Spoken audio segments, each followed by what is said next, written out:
قادر اتم جلالی اور معتبر نام میں تمام سننے والوں کو قاضی شراز شہزاد کا سلام پہنچے۔ آج ہم خداوند کے کلام اقدس میں سے مزامیر کی کتاب جو کہ توریت، زبور اور انجیل کا مجموعہ ہے، اس میں سے ہم مزامیر میں سے پڑھیں گے 23واں زبور۔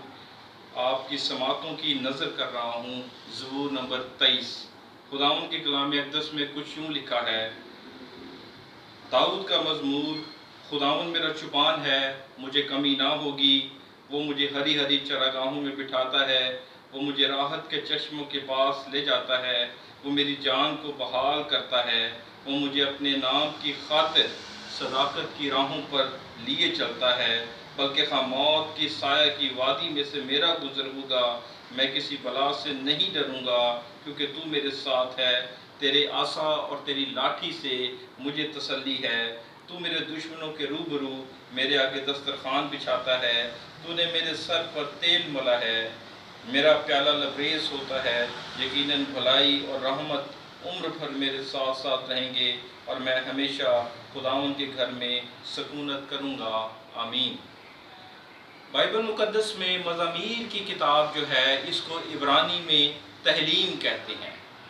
اس میں 150 مزامیر ہیں، اور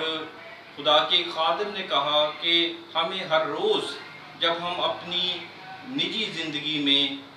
دعا کرتے ہیں تو ہمیں ہر روز اپنے دن کا آغاز مزمور کی تلاوت سے اور امثال کی تلاوت سے کرنا چاہیے۔ مزمور جو ہیں وہ ہمیں اپنی عرضیں، اپنی مناجاتیں خداوند کے حضور گزارنے کا موقع بخشتے ہیں، اور جو امثال کی کتاب ہے وہ ہمیں دنیوی حکمت بخشتی ہے۔ ان دونوں کتابوں کا مطالعہ کرنے سے نہ صرف ہم دنیوی حکمت بلکہ ہم اپنی روزمرہ کی دکھ، مصیبت، پریشانیاں جو ہیں وہ اپنے خداوند کے حضور رکھتے ہیں، کیونکہ بائبل مقدس میں انجیل مبارکہ میں مرقوم ہے کہ لاچار اور بوجھ سے تھکے ماندے لوگوں میرے پاس آؤ، میں تم کو آرام دوں گا، کیونکہ میرا جوا ملائم ہے اور میں ہی تمہارا بوجھ اٹھانے کی قدرت اور قوت رکھتا ہوں۔ میرے عزیزو، مزامیر کی کتاب میں سے 23ویں زبور کو بہت زیادہ اہمیت حاصل ہے۔ یہ وہ زبور ہے جو ایک مسیحی بچہ جس طرح روز بروز اپنے ایمان میں بڑھتا ہے، وہ اس زبور کو ازبر یاد کرتے ہیں۔ کلیسیا پاکستان، نہ صرف کلیسیا پاکستان بلکہ پوری دنیا میں اس زبور کو رسولوں کے عقیدے، دعائے ربانی اور اس کو زبانی یاد رکھنے کی کوشش کی جاتی ہے، اور جب ہم رات کو سوتے ہیں تو اپنی روحوں کو خداوند کے حضور سپرد کرنے سے پہلے بھی اس زبور کی تلاوت کرنا از حد ضروری ہے۔ اس زبور کا آغاز خدا کا بندہ داؤد، جو کہ بنی اسرائیل کا دوسرا بادشاہ اور پیشے کے لحاظ سے وہ ایک بھیڑ بکریاں چرانے والا ایک ادنا سا خادم ہے، اور بائبل مقدس میں اگر ہم تقدیس کے معاملے کو دیکھیں تو چرچ آف پاکستان اور کیتھولک چرچ میں جب کسی بشپ کی تقدیس، جس کو انگریزی میں کانسیکریشن کہتے ہیں، ہوتی ہے، یا جب وہ اس سرمنی کو کیا جاتا ہے، تو بشپ صاحب جو ہیں اپنے ہاتھ میں چوپانی عصا تھامے ہوئے ہوتے ہیں۔ چوپانی جو ہے یہ غلہ بانی چرانے کی اصطلاح ہے، اور مسیحوں کے لیے یہ اس طرح سے عام ہے کیونکہ ہم اس بات کو مانتے ہیں کہ ہم سب کا سردار غلہ بان خداوند یسوع مسیح ہے، اور ہم سب اس کی چراگاہ کی بھیڑیں ہیں۔ زبور نویس 100 زبور میں کہتا ہے کہ ہم سب اس کے لوگ اور اس کی چراگاہ کی بھیڑیں ہیں، حمد کرتے ہوئے اس کی بارگاہوں میں اور اس کا شکر کرتے ہوئے اس کے حضور حاضر ہو۔ بائبل مقدس میں یہ جو پہلی آیت ہے جس کو زبور نویس خدا کا بندہ داؤد بیان کرتا ہے کہ خداوند میرا چوپان ہے، مجھے کمی نہ ہوگی۔ ایک سکول کا بچہ جب اس کو بائبل کے ٹیچر کہتے ہیں کہ آپ مجھے 23واں زبور سکھائیں یا مجھے ازبر سنائیں، تو وہ بچہ یہ کہتا ہے خداوند میرا چوپان ہے، مجھے فکر نہ ہوگی۔ دراصل جب ہم اپنی زندگیوں میں اس سردار غلہ بان کو، اپنی مشکلات کو، اپنی پریشانیوں کو اس سردار غلہ بان کے قدموں میں رکھتے ہیں تو ہم ہر طرح کی فکر سے آزاد ہو جاتے ہیں۔ یہ کتنی زبردست آیت ہے جو بیان کرتی ہے کہ خداون میرا چوپان ہے، Lord is my shepherd and I shall not need، مجھے کسی چیز کی کمی نہ ہوگی۔ اور آگے چل کر ہم پڑھتے ہیں کہ کلام میں لکھا ہے وہ مجھے راحت کے چشموں کے پاس لے جاتا ہے، وہ میری جان کو بحال کرتا ہے۔ اس میں خدا کے وصف کو بیان کیا گیا ہے کہ خدا جو ہے وہ ہماری جانوں کا لنگر ہے، اور وہ ہماری جانوں کو جو کہ سوختہ ہیں، جو کہ تھکان کا شکار ہیں، جو کہ طرح طرح کی ایگزائٹی، بلڈ پریشر اور کرونا پینڈیمک کی حالت میں طرح طرح کے وسوسوں سے ہماری جان جو ہے وہ ہلکان ہے۔ اور جب ہم اس آیت کو پڑھتے ہیں تو ہمیں ایک روحانی تسلی کا احساس ہوتا ہے، کیونکہ کلام میں لکھا ہے وہ مجھے راحت کے چشموں کے پاس لے جاتا ہے اور میری جان کو بحال کرتا ہے، وہ میری جان کو ریسٹور کرتا ہے۔ ہر طرح کی نکاہت، ہر طرح کی پریشانی جو ہے وہ میری جان سے جو ہے، جو میری جان کو ہلکان کرتی ہے، وہ دوبارہ اثر نو اس کو بحال کرتا ہے۔ اس زبور میں خدا کو بطور ایک رہنما، ایک چوپان کے طور پر پیش کیا جاتا ہے جو اپنی بھیڑوں کی غلہ بانی کرتا ہے، رکھوالی کرتا ہے اور ان کو اچھی اچھی چیزوں سے آسودہ کرتا ہے۔ آگے چل کر ہم دیکھیں تو وہ کہتا ہے وہ مجھے اپنی نام کی خاطر صداقت کی راہوں پر لے چلتا ہے، بلکہ خواہ موت کے سائے کی وادی میں سے میرا گزر ہوگا۔ ہم اگر بھیڑوں کے بارے میں جانیں، بھیڑوں کی اگر ہم سارا ان کے اس رویوں پر، ان کے اس کریکٹر پر غور کریں تو بھیڑیں جو ہیں وہ ایک انتہائی جو کہہ لیں کہ معصوم اور لاچار قسم کا جانور ہے، جس کو ہمیشہ جو ہے وہ چوپان کی ضرورت ہوتی ہے جو ان کی محافظت کرتا ہے۔ اور ایک مفکر بیان کرتا ہے کہ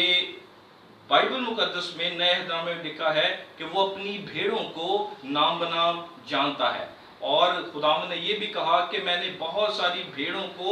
اپنے غلہ خانے میں جمع کرنا ہے۔ اور یہاں پر وہ کہتا ہے کہ وہ مجھے اپنے نام کی خاطر صداقت کی راہوں پر لے چلتا ہے، بلکہ خواہ موت کے سائے کی وادی میں سے میرا گزر ہوگا۔ ہم کلام میں پڑھتے ہیں کہ ہم چاہے موت کی وادی سے گزریں، اس کے سائے سے گزریں، طرح طرح کی ایکسیڈنٹس، طرح طرح کی پریشانیاں، طرح طرح کی گمراہیاں جب انسان کو گہرے سمندر میں لے ڈوبتی ہیں، تو جب ہم اس زبور کی تلاوت کرتے ہیں تو ہم دوبارہ اپنے آپ کو اس میں بحال کرتے ہیں، اور چاہے کسی طرح کے حالات میں سے گزریں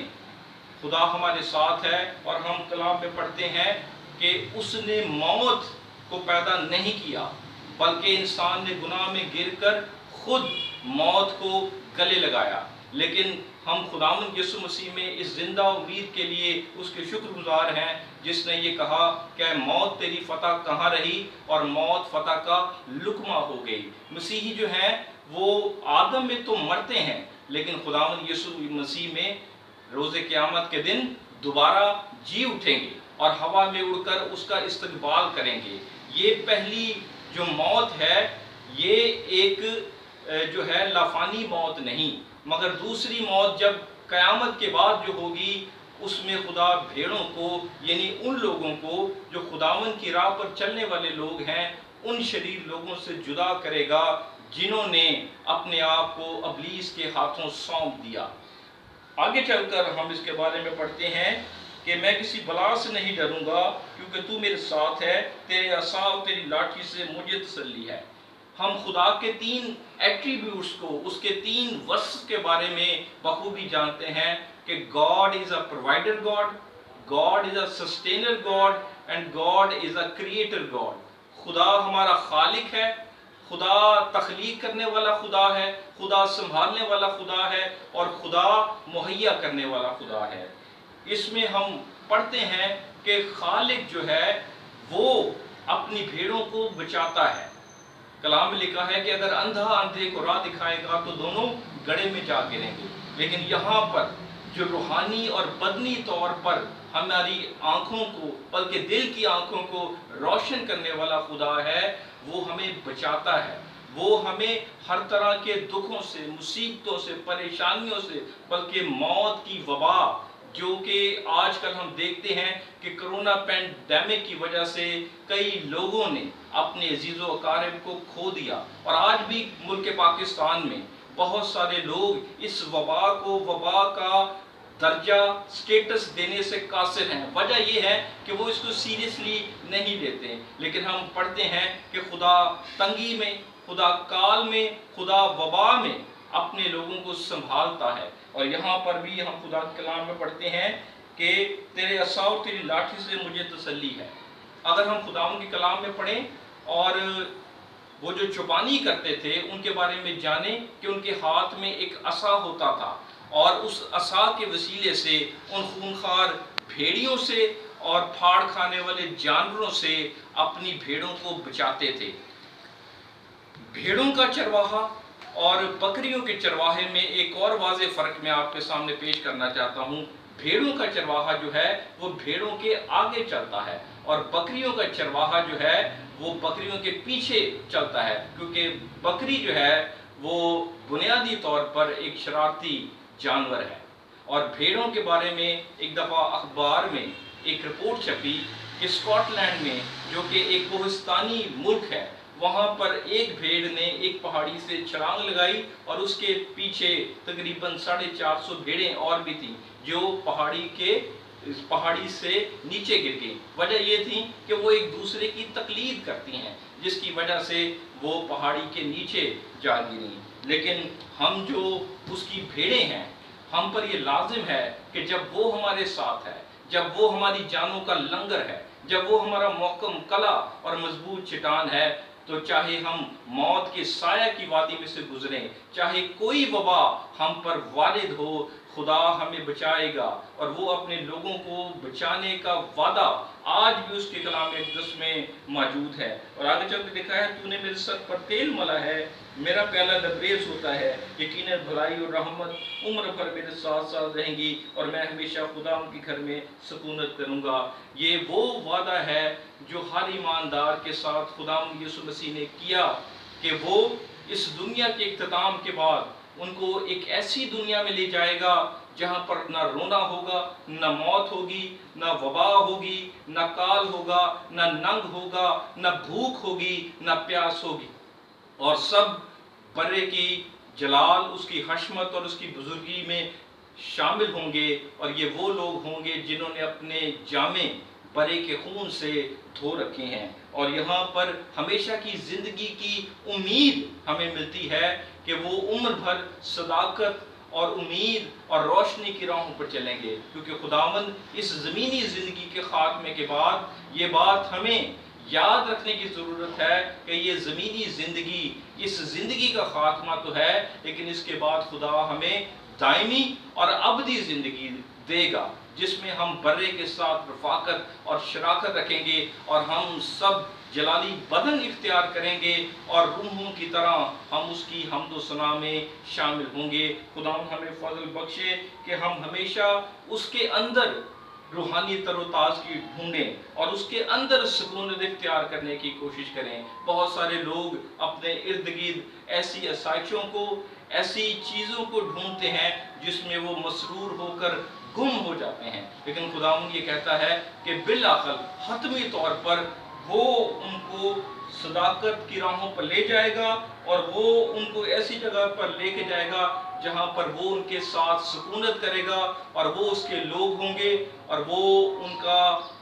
سردار غلہ بان ہوگا، اور وہ اس کی چراگاہ کی بھیڑیں ہوں گی۔ خداوند مجھے اور آپ کو فضل بخشے کہ ہم اس کے لوگ ہوتے ہوئے اس کی بھیڑوں کے طور پر اس زندگی میں رہیں، اور اس زندگی کو جو ہے وہ اس کے خوف میں گزاریں، تاکہ ہماری زندگیوں سے اس کا ابدی اور ازلی کلمہ عزت اور جلال پائے۔ خداوند مجھے اور آپ کو اس کلام اقدس کے وسیلے سے بڑی برکت بخشے، آمین۔